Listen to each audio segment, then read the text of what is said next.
ബഹുമാനപ്പെട്ട കളരി വിദ്യാർത്ഥികളെ, ഇന്ന് നമ്മുടെ കളരിയുടെ ഉത്സവമാണ്. കളരി ഉത്സവം എന്ന് പറഞ്ഞാൽ നവരാത്രിയോടനുബന്ധിച്ച് 10 വ്രതമാണ് കളരി വിദ്യാർത്ഥികളും ഗുരുക്കന്മാർക്കുള്ള കളരിയിലുള്ളത്.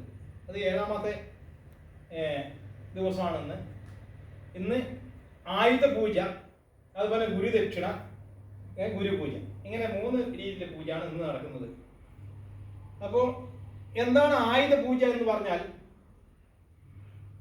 നമ്മൾ ഒരു വർഷത്തിലെ നമ്മുടെ ഇവിടെയുള്ള ആയുധം എടുത്ത് വിളയാടുമ്പോൾ നമ്മൾ പൈസ ഇരിക്കുന്ന സമയത്ത് അടുത്ത ഒരു വർഷം വരെ നമുക്ക് അപകടങ്ങളൊന്നും ആയുധത്തിൽ നിന്ന് ഉണ്ടാകരുത്. മാരകമായുധ വാള്, ഉർമി, ചുരിക, കടാര, വാക്കത്തി, അങ്ങനെയുള്ള നിരവധി ആയുധങ്ങൾ എടുത്തിട്ട് നമ്മൾ പ്രയോഗിക്കുമ്പോൾ നമുക്ക് അപകടം വരാതിരിക്കാൻ വേണ്ടിയാണ് നമ്മൾ ആയുധത്തെ ശുദ്ധി വരുത്തി നമ്മൾ ആയുധം പൂജിക്കുന്നത്. അതിനോട് അനുബന്ധിച്ച് നമ്മൾ എന്ത് ചെയ്യുന്നു?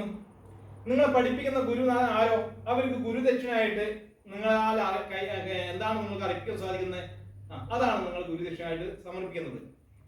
3ാമത് ഗുരുപൂജ. മൺമറഞ്ഞു പോയിരിക്കുന്ന ഏകദേശം 5000 വർഷങ്ങൾക്കോളം മുമ്പാണ് നമ്മൾ കളരിയിലെ പാരമ്പര്യം പറയുന്നത്. 5000 വർഷങ്ങൾക്ക് മുമ്പ്. അപ്പൊ അവിടെ തൊട്ട് ഇങ്ങോട്ടുള്ള ഗുരുകാരന്മാർക്കുള്ള ഗുരു പൂജ, അവരെ പാദങ്ങളിൽ നമ്മൾ പുഷ്പം അർപ്പിച്ച് നമ്മൾ വന്നു പോയിട്ടുള്ള കുറ്റങ്ങളും തെറ്റുകളും പറഞ്ഞ് അവരുടെ അനുവാദം വാങ്ങിക്കുന്ന രീതിയാണ് ഗുരു പൂജ. അങ്ങനെ ഇന്നേ ദിവസം അപ്പൊ നമ്മള് ആയുധ വെപ്പ്, അതുപോലെ പൂജ വെപ്പ്, അല്ലെങ്കിൽ ഗുരുദക്ഷിണ, അല്ലെങ്കിൽ ആയുധ പൂജ, കളരിയിൽ ഇങ്ങനെ 10 ഉത്സവമാണ്. അതുപോലെ 9ാമത്തെ ദിവസമാണ് മഹാനവമി, ദേവിയുടെ വിജയാഹ്ലാദം, അസുരനെ വധിച്ച് വിജയിച്ച് ആഹ്ലാദം പ്രകടിപ്പിക്കുന്നത്.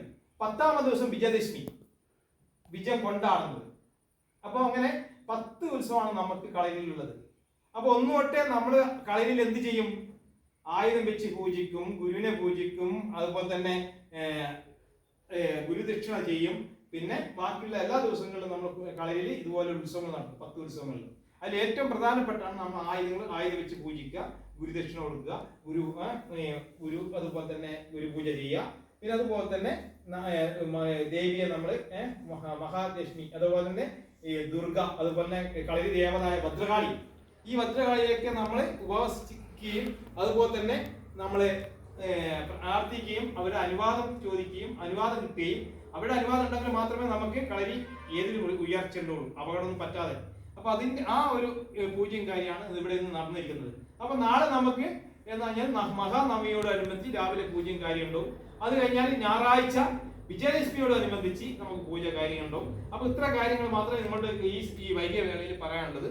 അപ്പോൾ എല്ലാ വിദ്യാർത്ഥികളും ഇതിന്റെ മഹത്വം മനസ്സിലാക്കിക്കൊണ്ട് നമുക്ക് ഇനിയുള്ള അടുത്ത ഒരു വർഷം നമുക്ക് ഈ കളരി ആയുധങ്ങൾ എടുത്ത് വിളയാടാനുള്ള ഒരു അനുഗ്രഹം ദേവിയിൽ നിന്ന് നമുക്ക്, നമ്മുടെ സാക്ഷാൽ അമ്മയിൽ നിന്ന് നമുക്ക് കിട്ടട്ടെ എന്ന് പ്രാർത്ഥിച്ചുകൊണ്ട് എൻ്റെ ഈ ചെറിയ വാക്കുകൾ ഇവിടെ നിർത്തുന്നു. നമുക്ക് ഉടൻ തന്നെ ബാക്കി കാര്യങ്ങൾ ചെയ്യാനുണ്ട്. ഇത്ര പറഞ്ഞുകൊണ്ട് ഈ ഗുരു പരമ്പരയുടെ പേരിൽ ഞാൻ ആദ്യം തന്നെ പ്രണമിച്ചുകൊണ്ട് ഈ വാക്കുകൾ ഞാൻ നിർത്തുകയാണ്.